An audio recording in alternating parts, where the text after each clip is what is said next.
পরশ, তুমি কি আমারে তোমাদের গ্রামটা একটু ঘুরাইয়া দেখাইতে পারবা? তুমি কি যে বলো, তুমি আমাদের গ্রাম ঘুরে দেখতে চাইছো আর আমি তোমারে দেখাবো না? তা কি হয়?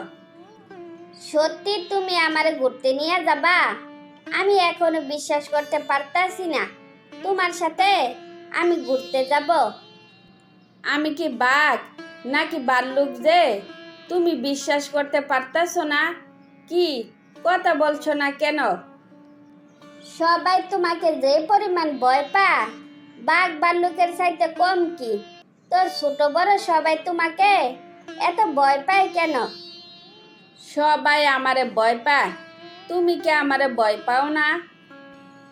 আমিও এতদিন সবার মতো করে ভয় পাইতাম, কিন্তু এতদিন আমি বুঝতে পারলাম তোমার বাহিরটা কঠিন হলেও ভিতরের দিকটা খুব কোমল, তাই আর এখন ভয় পাই না।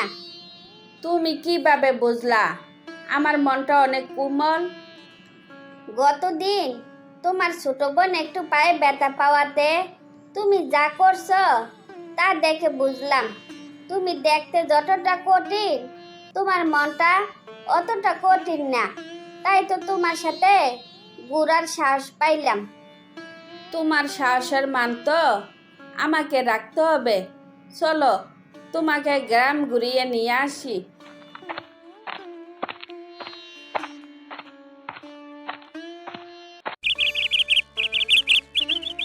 মামি, আপনি নাকি আমাকে ডাকছিলেন? আপনার কি কিছু লাগবে? লাগলে বলেন, আমি এক্ষুনি এনে দিচ্ছি। তুমি সব ব্যাপারে অ্যালার্ট থাকো, তাই তোমারে সবাই ভালোবাসে।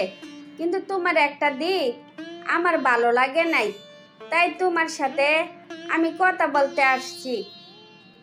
কোনো ব্যাপার না, আমার কি সমস্যা আপনি আমাকে সরাসরি বলতে পারেন, এতে আমি কিছু মনে করব না।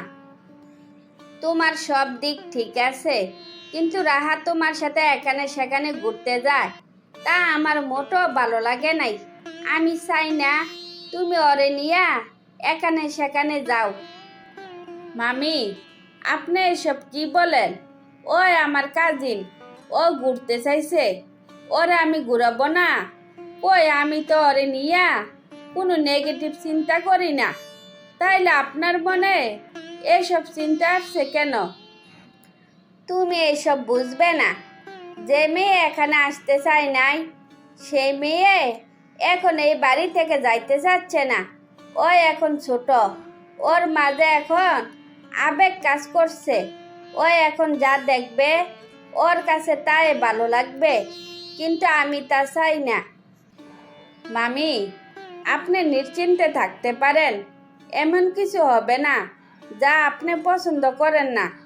আপনারা হাসি খুশিতে এই বাড়ি থেকে ফিরে যেতে পারবেন, এইটুকু ভরসা আমার উপর রাখতে পারেন। তুমি যে এত সহজে আমাকে বুঝতে পারবে তা আমি কোনোদিনও কল্পনা করি নাই। বোঝার জন্য ধন্যবাদ। এই পরিবারের সবাই জানে আমি নিজের মন ভাঙ্গি, কিন্তু অন্য কারোর মন ভাঙ্গি না।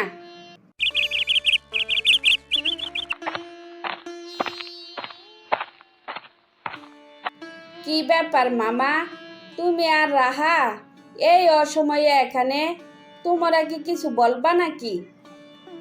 রাহা নাকি তোরে পছন্দ করে, তুই যদি সম্মতি দেস তাইলে আমি সবার সাথে কথা বলবো। মামা, তুমি কি ঠিক আছো? তুমি এসব কি বলতাছ? আমি বিয়ে করব রাহারে? পরশ, তুমি এভাবে আমার মেয়েকে অপমান করলা। আমার মেয়ে কি দেখতে খারাপ যে তুমি বিয়ে করতে পারবা না? তুমি বিয়ে করবা না ভালো কথা, কিন্তু এভাবে কথা বলবা কোনোদিনও ভাবি নাই। কাজটা তুমি ঠিক করলা না। মামা, আমি তো বলি নাই আপনার মেয়ে দেখতে খারাপ। রাহা সব দিক থেকে এতই ভালো যে রাহার সাথে আমারে যায় না, তাই আমি রাহারে বিয়ে করতে পারবো না। রাহা কখনো গ্রামে আসতে চায় নাই, কিন্তু তোমাকে পেয়ে ও এতটা খুশি ছিল যে সে আর শহরে ফিরতে চায় নাই। কিন্তু তুমি ওর মনটা এভাবে ভেঙে দিবা তা আমি কখনো ভাবি নাই। সরি মামা, আমি রাহার মনের মর্যাদা দিতে পারলাম না। ওর মন ভাঙ্গার জন্য আমি আন্তরিকভাবে দুঃখিত। পারলে আমাকে মাফ করে দিও। রাহা, যে ছেলে তোমার মনের মূল্য বোঝে না তার জন্য তুমি এক ফোঁটা চোখের জলও ফেলবে না। চলো আমার সাথে, আমরা আর এক মুহূর্তও এখানে থাকবো না। তারপর রাহা তার ভাঙ্গা মন নিয়ে শহরের উদ্দেশ্যে রওনা দিল। কি গো মা, দুনিয়াতে এত মেয়ে থাকতে এই মেয়েরা আমার বিয়া করাইলা কেন? আর কোনো মেয়ে কি তোমার চোখে পড়ে নাই? তুই এসব কি করতেছস? মেয়ে হিসেবে শাইলা কোন দিক থেকে খারাপ? আসলে কি শাইলারে তোর পছন্দ হয় নাই? এই কথা তুমি আমারে জিজ্ঞাসা করতেছো কেন? তোমার কাছে কি মনে হয় ওরে পছন্দ করার মতো? আরে বোকা, তোর জন্য মিনিমাম আমি 100টা মেয়ে দেখছি। এই 100টা মেয়ে থেকে শাইলা সম্পূর্ণ আলাদা। এই জন্য ওরা আমার ছেলের বউ বানাইছি। রাখো তোমার গুণের কথা। কথায় বলে না, আগে দর্শনদারি পরে গুণ বেচারি। আগে তো তারা আমার পছন্দ হইতে হইব, তারপর ওর গুণের কথা আমি চিন্তা করব। এরকম হইলে তুই নিজে পছন্দ করে বিয়া করলি না কেন? তখন তো বড় গলায় বলছিলি তোমাদের পছন্দে আমার পছন্দ। এখন তাইলে ওরে মানতে পারস নাই কেন? তোমাদের উপর ভরসা করছি দেখে তো তোমরা আমার এত বড় সর্বনাশ করলা। আমার ফ্রেন্ড সার্কেলের সামনে কেমনে মুখ দেখাবো কও তো?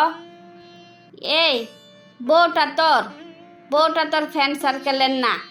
তাই সুখে থাকতে চাইলে তুই তোর বউকে তোর সাথে মানাইয়া নিবি। এটাই আমার শেষ কথা।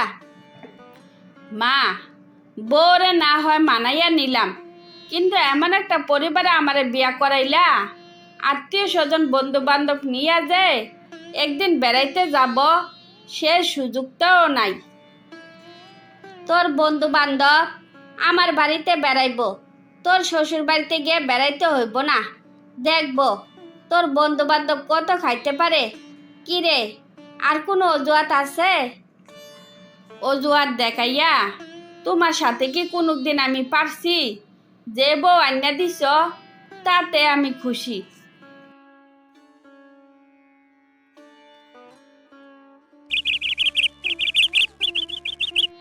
ভাবি, আমার ছেলে শ্বশুর বাড়ি থেকে খাসি থেকে শুরু কইরা কাপড় চোপড় কোনো কিছু বাদ দেয় নাই, সব কিছু পাঠাইয়া দিছে।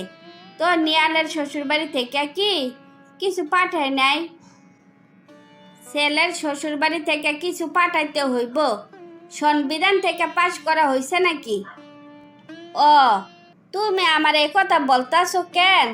আমি বুঝছি তো, বিয়া তো করাইছো গরিব করে। সামর্থ্য থাকলে তো কোনো কিছু পাঠাইতো। নিজের একটা মেয়ে আছে না, মেয়েটার আগে বিয়ে দাও, তারপর তোমার সব কথার উত্তর আমি করে গড্ডা দিব। তখন তুমি মুখ লুকানোর জায়গাও পাইবা না। তুমি আমারে কি বুঝাইতে চাইছো? আমি আসলে বুঝি নাই, আমার একটু বুঝাইয়া বলতে পারবা? তুমি কি আমার সাথে মজা করতেছ? তুমি কি জানো না কারুর মনে কষ্ট দিয়া কোনো কিছু আনতে নাই? তোমার কি মনে হয় তোমারে ভালোবাসা মন থেকে এত কিছু পাঠাইছে? তুমি তো একটা লিগেল কথাই কইছো। ওর আর তো এত টাকা পয়সা নাই যে আমার বাড়িতে এত কিছু পাঠাইব। নিশ্চয় ঋণ করে পাঠাইছে। হায় হায়, কাজটা তো মোটো ঠিক হইল না। মা, আমি কি শায়লারে নিয়ে মার্কেটে যাইতে পারি? মার্কেটে গেলে শায়লার বাপ মা ভাই বোনের জন্য মার্কেট করে নিয়ে যাইবি, আর ঈদের পরের দিন আসার জন্য দাঁত করে আসবি। মার্কেট না কইরা টাকাটা দিয়ে দিলে হয় না? ওরা ওদের পছন্দ মতো কেনাকাটা করব, সেই ভালো। 5 জনের জন্য 10,000 টাকা দিবি, আর ঈদ সালামি দিয়ে আসবি 5,000 টাকা। মোট 15,000 টাকা দিবি। কিন্তু শায়লারে কোনো কিছু জানাইবি না। তা তো বুঝলাম, তো তোমার কি লাগবো তা তো কিছু বললা না। আমার তো মেলা কাপড় চোপড় আছে, তো শায়লার পছন্দে একটা সুতি শাড়ি নিয়ে আইস। এবার তোর আর যা যা লাগে তা নিয়ে আসবি। ভাবি, তুমি আসলে উদার মনের মানুষ। তুমি তোমার ছেলের বউরে কত ভালোবাসো, আর আমি আমার বউরে বাপের বাড়ি থেকে এটা সেটা আনার জন্য সারাক্ষণ প্যারার মধ্যে রাখি। নিজের ভুল তো বুঝতে পারছো, এবার নিজের শুধরে নাও। ঈদের দিন বিকালে বউ নিয়ে বেড়াইতে আইসো, শুধু বউ না, সবাইরে নিয়ে আইসো। তারপর প্রতিবেশী কাকি তার নিজের ভুল বুঝতে পারলে সবাই সুখে শান্তিতে বাকি জীবন অতিবাহিত করতে থাকে। আতিকের জন্য একটা ভালো বিয়ার প্রস্তাব আসছে। কাল পরশুর মধ্যে আমরা মেয়ে দেখতে যাব, তখন কিন্তু তুমি অজুহাত দেখাইতে পারবা না। অজুহাত তজুহাত আমি বুঝি না। আমি তোমার ছেলের জন্য কোনো মেয়ে দেখতে পারবো না। এমন একটা ভাব দেখাও, মনে হইতেছে ছেলেটা আমার একার, ছেলের উপর তোমার কোনো দায়িত্ব নাই। না, এই ছেলের উপর আমার কোনো দায়িত্ব নাই, কারণ তোমার ছেলে তোমার কথা মতো ছেলে। আমার কোনো কথা ওর কান পর্যন্ত পৌঁছায় না, তাহলে ওই ছেলের দায়িত্ব আমি কেন নিব?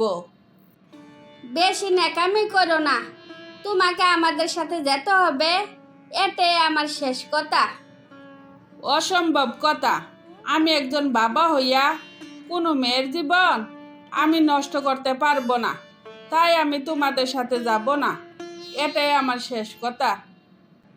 আমি আসলে বুঝি না আমার ছেলেকে তুমি কেন স্বাভাবিকভাবে মেনে নিতে পারো না।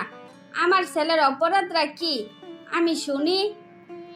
তোমার চোখে তো আবার সমস্যা, তাই তোমার ছেলের দোষটা তুমি দেখতে পাও না।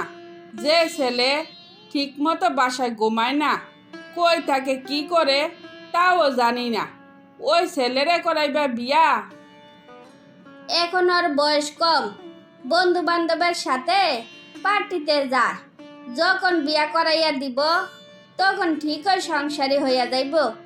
এ নিয়ে তুমি মোটো টেনশন নিও না। পরের মেয়ের জীবন নিয়া খেলা করো না, আগে নিজের ছেলেকে সংসারী বানাও। সংসারের দায়িত্ব যখন বুঝবো তখন ওরে বিয়ে করাইও।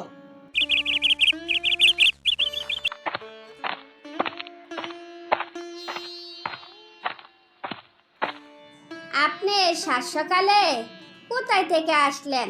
সারা রাত কোথায় ছিলেন আপনি? কি ব্যাপার, আপনি কথা বলছেন না কেন? শোনো, আমার মা জোর কইরা আমারে বিয়া করাইছে। এই বিয়েতে আমার কোনো মত ছিল না, তার মানে তোমার আমি বউ হিসাবে মানি না। কি আমার কথা কি তোমার কানে গেল?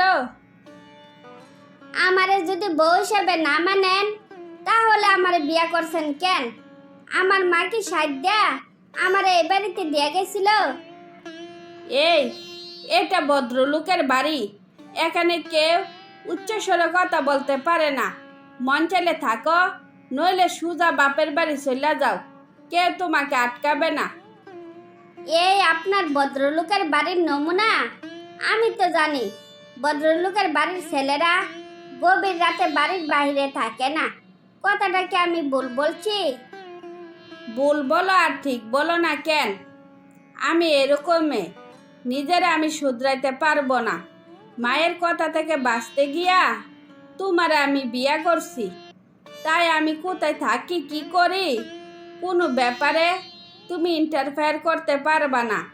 থাকলেও পারো, চলে গেলেও পারো, এতে আমার কোনো অসুবিধা নাই।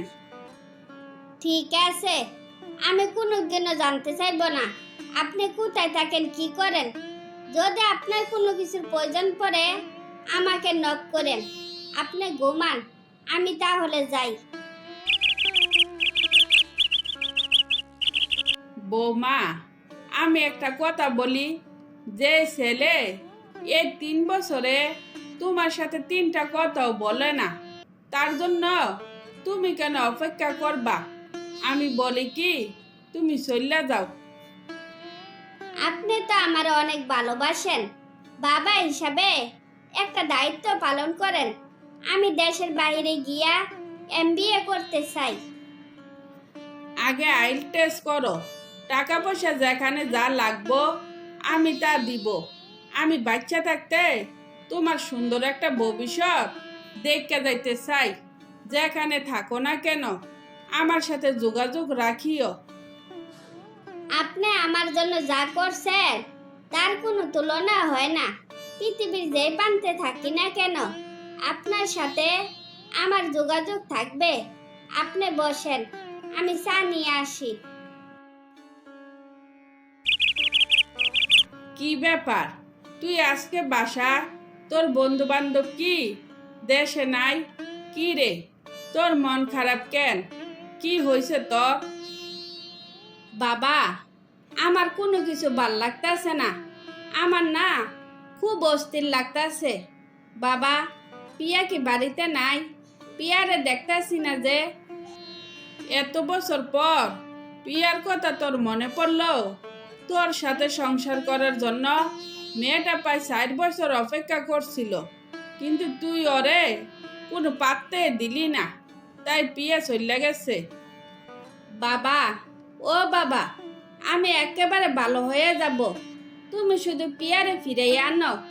আমি আর কোনো দিন বন্ধু বান্ধবের সাথে মিশবো না। পিয়া বিদেশ চলে গেছে, চাইলেও আর ওরে পাইবি না। আফসুস নিয়া বাকি জীবন বাচ্চা থাক। তারপর পিয়া বিদেশ চলে যাওয়াতে আশিক বুক ভরা কষ্ট নিয়ে বাকি জীবন অতিবাহিত করতে লাগলো।